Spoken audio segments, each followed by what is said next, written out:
He was naked, covered in chocolate powder, and trapped in his crush's bathroom. And somehow that disaster became the best thing that ever happened to him. This is the story of how Kaido went from hiding in closets to being unable to hide his feelings anymore. All because of one very persistent, very attractive fake boyfriend named Run. Smash that like button, subscribe for the full spicy story, and comment your favorite trope. Are you team fake dating or team forced proximity? The universe had it out for Kaido today. First, his alarm didn't go off.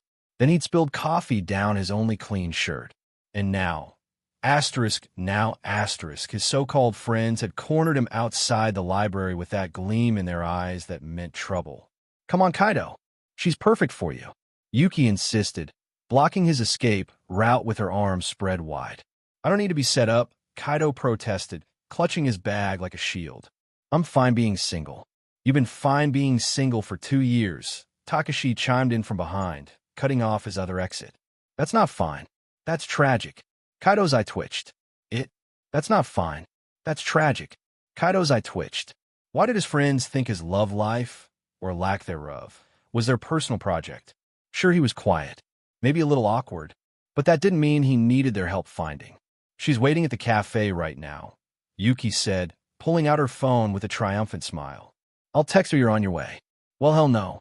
In a burst of panic-fueled adrenaline, Kaido feinted left, then bolted right, slipping past Takashi's grabbing hands behind him. He heard their shouts of surprise, then the thundering of footsteps. They were actually chasing him. His friends were actually chasing him through campus like some kind of demented rom-com. Kaido's lungs burned as he rounded the corner of the science building, his sneakers squeaking against the polished floor. He could hear them gaining on him. Takashi had been on the track team. Damn him, and desperation clawed at his throat. There, an open door. Without thinking, Kaido dove inside and pressed himself against the wall, heart hammering so hard he was sure it would give away his position. He held his breath as footsteps pounded past, Yuki's voice calling his name, fading down the hallway. Say, Kaido slumped against the door, allowing himself a shaky exhale. That was way too close. He'd hide here for a few minutes, let them give up, and then, what the hell? The voice came from deeper in the room, and Kaido's blood turned to ice. This wasn't an empty classroom. This was someone's dorm room, and not just anyone's room. As Kaido's eyes adjusted to the dim light filtering through half-closed blinds, he recognized the pristine space. Minimalist furniture, a shelf of neatly organized textbooks, a punching bag in the corner, and on the wall, a photography award with a name that made his stomach drop. Rin Takahashi. No. I asked what the hell you're doing in my room. Kaido spun toward the voice and found himself face to face with the man himself, emerging from what must be the bathroom, a towel slung around his neck and his dark hair still damp. Rin Takahashi, the senior every underclassman talked about in hushed, reverent tones. Brilliant photographer, physics major, devastatingly handsome in that effortless way that made Kaido's mouth go dry every time he saw him across campus. The same Rin Takahashi that Kaido had been nursing a hopeless crush on for the past 6 months. This cannot be happening. Wrong room. Kaido squeaked, spinning back toward the door. Sorry? He reached for the handle, but in his panic his elbow caught the edge of a shelf mounted beside the door. Everything seemed to happen in slow motion. The shelf tilting, containers tumbling, and then splash. Something cold, thick, and decidedly sticky cascaded over Kaido's head and shoulders, drenching him completely. The smell hit him a second later, drenching him completely. The smell hit him a second later, artificial chocolate and protein powder. For a moment, there was only silence. Then Rin's voice, carefully neutral. That was a week's worth of protein shake mix. Kaido wanted to die. Right there. Just cease to exist. The mixture was everywhere. In his hair, soaking through his shirt, dripping down his face. He could feel it seeping through to his skin, sticky and cold, and absolutely mortifying. I'll pay you back, Kaido managed, not daring to look at Rin. I'm so sorry, I didn't mean to. You're dripping on my floor. Right. Yes. Kaido looked down at himself and realized the full extent of the disaster. His white shirt was completely transparent now, clinging to his skin. His jeans were soaked through. He was tracking chocolate powder across Rin's pristine floor with every movement. He couldn't walk back to his dorm like this. People would stare. His friends might still be out there. And the mixture was already starting to feel uncomfortable, the powder mixing with his sweat and creating an itchy paste against his skin. Bathroom's there, Rin said, pointing. You should clean up. Kaido nodded mutely and shuffled toward the bathroom, acutely aware of the squelching sounds his shoes made. Once inside, he locked the door and stared at his reflection.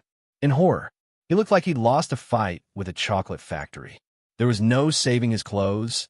They were completely saturated, and he couldn't exactly walk out there dripping protein shake all over Ren's room, which meant Kaido's face burned as he realized what he had to do. With trembling fingers, he peeled off his shirt, then his jeans, then everything else, wrapping himself in the largest towel he could find. He'd have to ask Ren if he could borrow something to wear, just long enough to get back to his own dorm. Then he'd never, ever have to face this humiliation again. He was psyching himself up to open the door when he heard it, the main door to the room opening, then closing. Footsteps. Voices. Just need to grab something. Won't take a minute. That was Ren's voice, and someone was with him. Panic seized Kaido's chest. He couldn't walk out there in just a towel, not with someone else present. He'd have to wait until they left. Yes, he'd just hide in here until... The bathroom door swung open. Kaido had forgotten to lock it after all.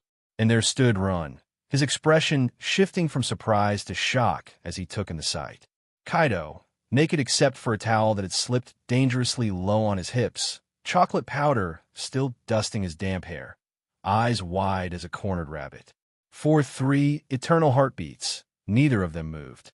Then Ren's lips curved into the smallest, most devastating smile Kaido had ever seen. Well, Ren said softly, his dark eyes gleaming with something Kaido couldn't quite name. This is interesting. Kaido was going to combust, spontaneously ignite right there in Rin Takahashi's bathroom, naked except for a precariously positioned towel, while his longtime crush stared at him with that infuriating, almost smile playing at his lips. I can explain, Kaido blurted, which was a lie because he absolutely could not explain this in any way that didn't make him sound like a complete lunatic. I'm listening, Rin said, leaning against the doorframe with his arms crossed. He made no move to leave, and Kaido realized with creeping horror that the someone else he'd heard must have already gone. They were alone. He was practically naked. Enron was looking at him like he was the most entertaining thing that had happened all week. My friends were chasing me, Kaido started, then immediately regretted it, because that sounded even worse out loud. Not like in a dangerous way. They were trying to set me up on a blind date, and I didn't want to go, so I ran, and I needed to hide, and your door was open. My door is never open. Barely open like a crack, and I didn't know it was your room, I swear. I just needed somewhere to catch my breath, and then I was going to leave, but then you came out, and I panicked, and hit the shelf, and... He gestured helplessly at his towel-clad state. Here we are. Rin studied him for a long moment, his dark eyes unreadable. Then to Kaido's absolute shock, he laughed. Not a cruel laugh, but something genuine and warm that completely transformed his usually stoic face. Here we are, Rin echoed, shaking his head. You know, when I woke up this morning, find a naked stranger in my bathroom wasn't on my agenda. I am so sorry. Relax. I'm not going to report you for breaking and entering. Rin pushed off the doorframe and walked to his closet, pulling out sweatpants and a t-shirt. Here, these should fit. Kaido accepted the clothes like they were made of gold, clutching them to his chest. Thank you. Really. I'll wash them and return them and pay for the protein powder. Kaido Hayashi, right? Kaido's head snapped up so fast he nearly lost his towel. You know my name? Something flickered across Ren's face. Amusement, maybe? You're in the photography club. I've seen your work. He tilted his head slightly. You have a good eye for composition. Terrible sense of self-preservation, apparently, but good eye. Heat flooded Kaido's cheeks, and not from embarrassment this time.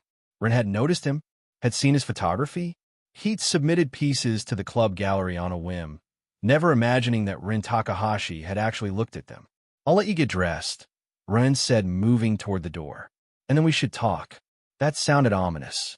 5 minutes later, Kaido emerged from the bathroom wearing Ren's clothes, which smelled impossibly good, like cedar and something crisp he couldn't identify, and found Ren sitting at his desk, scrolling through his phone.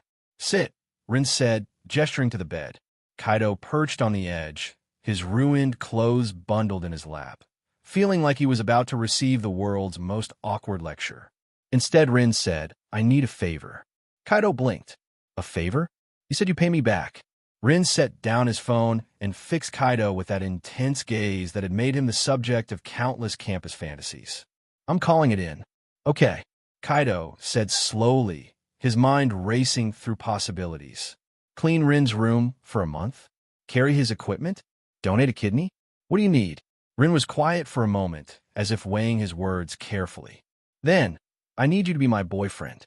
The world tilted sideways. Your what? Boyfriend. Fake boyfriend. Ren clarified, though, that didn't clarify anything at all. For 1 week, Kaido's brain short-circuited. This was a prank. Hidden cameras. He was being punked. That was still a thing, right? I don't understand. He managed weakly. Ren sighed, running a hand through his hair in a gesture that was far too attractive for Kaido's current mental state. My family is persistent about my love life or lack thereof. They've decided that since I'm in my final year, I need to settle down and stop wasting my youth being antisocial. He said the last part with air quotes and a grimace. My mother has been sending me profiles of suitable matches for 3 months. My sister keeps trying to set me up with her friends. It's gone out of hand. So you want to? Kaido's voice trailed off, unable to complete the thought. Tell them I'm seeing someone. Bring you to family dinner this weekend. Let them meet my boyfriend, so they'll finally back off. Ren met his eyes steadily. 1 week. Then we stage a mutual, amicable breakup, and you're free. This was insane. This was the most insane thing anyone had ever proposed to Kaido, and he'd once had a roommate who tried to keep a raccoon as a pet. Why me? Kaido asked because that was the question burning in his mind. You could ask anyone. Someone you actually know, or because you owe me a favor, Ren said simply. And because you're already here, covered in my protein powder, where are my clothes? It's convenient. He paused. Also, you're exactly the type my family would believe I date. Kaido didn't know whether to be flattered or insulted by that. What type is that? Cute. Creative. The kind of guy who'd run from his friends because he's too shy for a blind date. Ren's lips quirked up at the corner. They'll eat it up. Cute. Ren Takahashi had just called him cute, and Kaido's brain was melting out his ears. I don't. I'm not good at acting. Kaido protested weakly, even as part of him, the part that had spent 6 months admiring Ren from afar, was screaming at him to say yes. You don't have to be good at it. Just show up, hold my hand, laugh at my jokes. Basic boyfriend stuff. Ren leaned forward slightly. Come on, Hayashi. 1 week. That's all I'm asking. You'd be saving me from months of my mother's matchmaking torture. Kaido looked down at the clothes in his lap, his chocolate-soaked evidence of the world's worst hiding spot, and then back at Ren, who was watching him with those impossibly dark eyes. This was a terrible idea. The worst idea. Nothing good could come from fake dating his crush, from spending a week pretending to be close to someone who would never see him that way for real. But Kaido had never been good at making smart decisions. Okay, he heard himself say. 1 week. Been good at making smart decisions. Okay, he heard himself say. 1 week. The smile that spread across Ren's face should have been illegal. Perfect. Ren stood and extended his hand. Let's establish some ground rules, boyfriend. Kaido took his hand, trying not to think about how warm it was, how perfectly it fit against his own. He was so screwed. 6 days. It had been 6 days of playing Ren's boyfriend, and Kaido was losing his mind. It started simple enough, meeting Ren after classes, walking across campus hand in hand while curious eyes followed them. Ren's fingers laced through his like it was the most natural thing in the world, his thumb occasionally brushing across Kaido's knuckles in a way that sent electricity racing up his arm. You're tense, Ren murmured during one of their practice walks. Relax. We're supposed to be comfortable with each other? Comfortable, right? As if Kaido could ever be comfortable when his heart threatened to burst out of his chest every time Rin touched him. But the worst part, the absolutely devastating part, was that Rin was good at this. Too good. The coffee dates where Rin would reach across the table to brush a crumb from Kaido's lip, his fingers lingering just a second too long. The study sessions where Rin sat close enough that Kaido could feel his body heat, could smell that cedar scent that haunted his dreams now. The way Rin would text him good morning and good night, adding little details that felt too personal to be fake. Asterisk saw a cat on campus today. Looked grumpy. Reminded me of you when you first wake up. Asterisk. Kaido had stared at that text for 20 minutes, his chest aching with something dangerously close to hope. And now, tonight, the final act. Family dinner. You look terrified, Rin observed as they stood outside an upscale restaurant in the city. He adjusted Kaido's collar with careful fingers, his touch setting Kaido's skin on fire. They're not that bad. Well, my sister is a nightmare, but she means well. What if I mess up? Kaido's voice came out smaller than he intended. What if they can tell it's fake? Rin's hand settled on his shoulders, grounding him. Then we sell it better. His dark eyes held Kaido's, intense and unwavering. Trust me? Kaido nodded, not trusting his voice. Good. Rin's hand slid down to capture his, their fingers intertwining with practiced ease. Let's do this, boyfriend. The dinner was a whirlwind. Rin's mother was elegant and sharp-eyed, asking questions that felt like gentle interrogations. His father was quieter but observant, watching the way Rin touched Kaido with something approving in his expression. And his sister Miyuki was exactly as advertised, a force of nature who seemed determined to extract every embarrassing detail about their relationship. So how'd you two meet? Miyuki asked, her eyes sparkling with mischief. Kaido opened his mouth, but Rin beat him to it. He broke into my room. Kaido nearly choked on his wine. It's not as bad as it sounds. Rin continued smoothly, his hand finding Kaido's thigh under the table, steadying him. He was hiding from some friends, ended up in my room by accident. Made quite the impression. Covered in protein powder, Kaido added weakly, earning a delighted laugh from Miyuki. That's adorable, Rin's mother said, smiling warmly. Love finds us in the strangest ways. The word hit Kaido like a physical blow. The rest of dinner passed in a blur of conversation and stolen glances. Rin played his part perfectly, the attentive boyfriend who listened when Kaido spoke, who touched him casually and often, who looked at him like he was something precious. It was torture. Beautiful, exquisite torture. They were saying their goodbyes when disaster struck. Rin? Everyone turned. A tall man approached their group, his expression carefully neutral, but Kaido saw the way Rin's entire body tensed beside him. Daichi, Rin said flatly. The air turned arctic. Kaido didn't need an introduction to know who this was. The ex-boyfriend Rin had mentioned only once in passing with a tone that suggested the breakup hadn't been clean. I heard rumors you were seeing someone, Daichi said, his eyes sliding to Kaido with something cold and assessing in them. Didn't believe it. You always said relationships were a distraction from your work. People change, Rin replied, his voice tight. Do they? Daichi's smile was cruel. Or are you just proving a point? He's cute, I'll give you that. Very? Different from your usual type. Kaido felt the words like a slap. Different? Code for not good enough, not sophisticated enough, not enough. That's enough. Rin's voice cut through the tension like a blade. His arm wrapped around Kaido's waist, pulling him close in a gesture that was unmistakably possessive. You don't get to talk about him. You don't get to talk to him. We're done here. But Daichi wasn't finished. When this little experiment falls apart, and it will, you know where to find me. Something in Kaido snapped. Maybe it was the week of pent-up emotions. Maybe it was the dismissive way Daichi looked at him. Or maybe it was the fact that he was tired of being seen as less than. He won't, Kaido said, surprised by the steadiness in his own voice. Because unlike you, I actually care about him. Not his achievements, not his reputation. Him. Rin's sharp intake of breath was audible. Daichi's expression darkened, but before he could respond, Rin was already guiding Kaido away, his family following with hasty goodbyes. They didn't speak until they were in Rin's car, the city lights blurring past as he drove. The silence was suffocating, heavy with unspoken words. That was Rin started. I'm sorry, Kaido interrupted. I shouldn't have said that. I overstepped. I made a weird eye. The car swerved to the side of the road, stopping abruptly. Rin turned to face him, his expression raw and open in a way Kaido had never seen. You were incredible, Rin said, his voice rough. The way you stood up to him, the way you... He stopped, running a hand through his hair in frustration. Kaido, I need to tell you something. Kaido's heart was pounding so hard he could barely breathe. What? This week? It hasn't been. Rin's jaw clenched. I haven't been acting. Not really.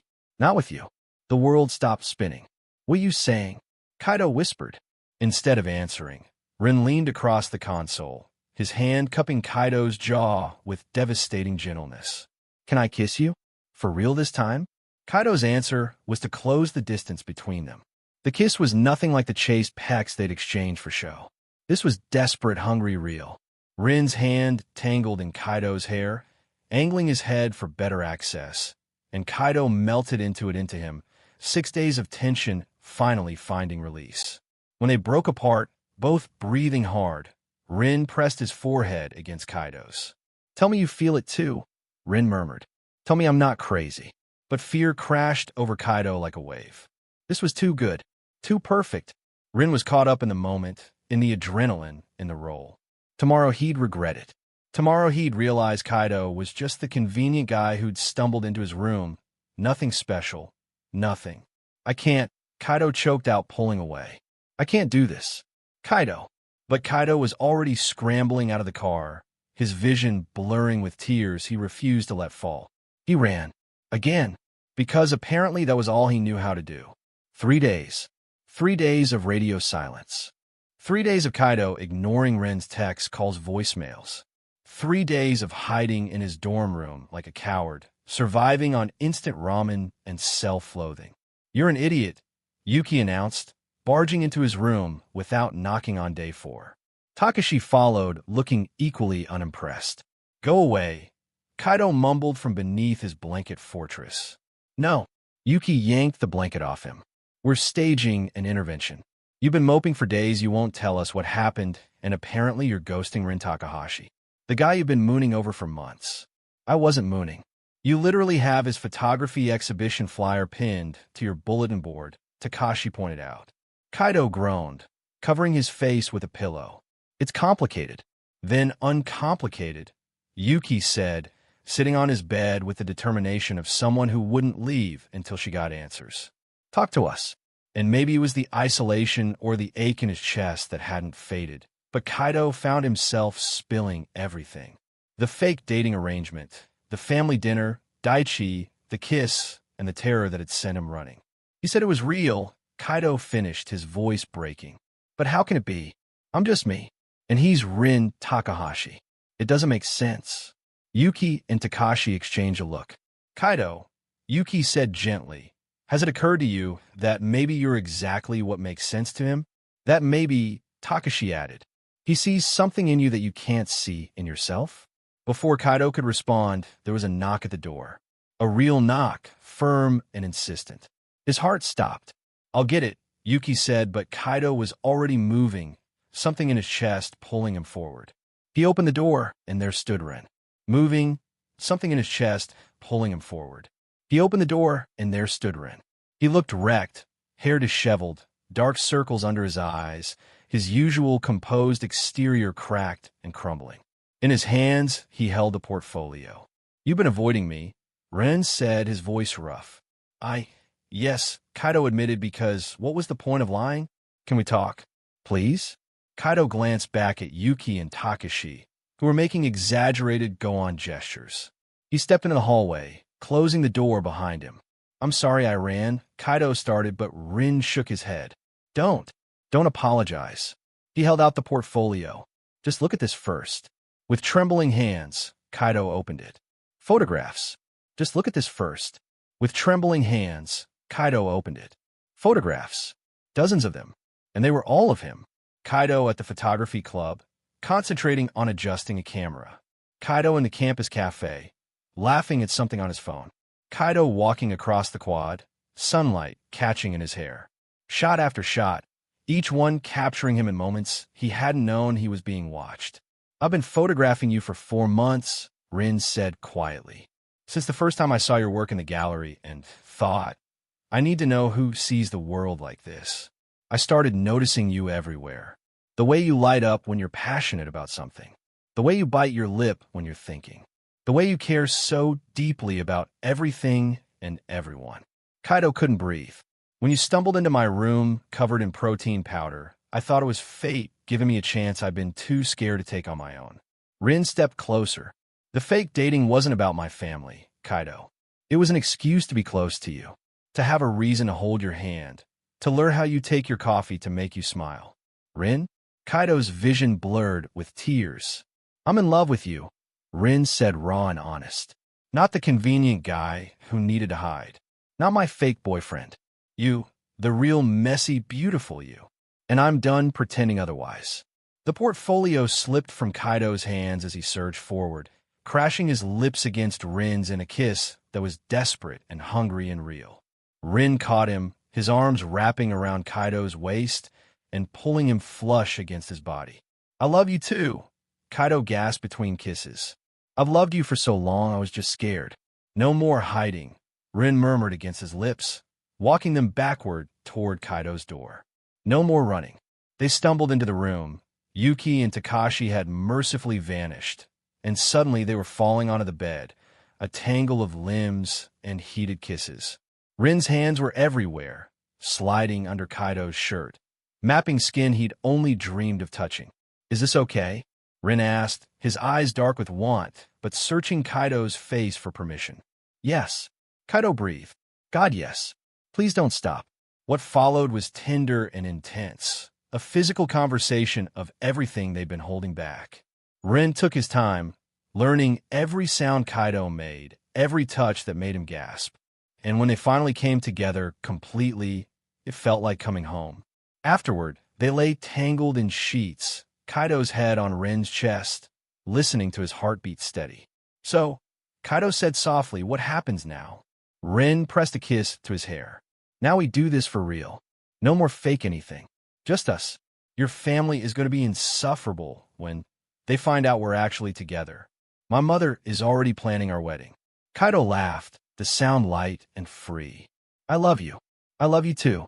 Rin tightened his arms around him. "My beautiful disaster who crashed into my life. Best worst hiding spot ever," Kaido murmured, earning a warm chuckle from Rin. Outside, the sun was setting, painting the room in gold. And for the first time in days, maybe in months, Kaido felt perfectly, completely at peace. No more hiding. No more pretending. Just them and the rest of their lives to figure out.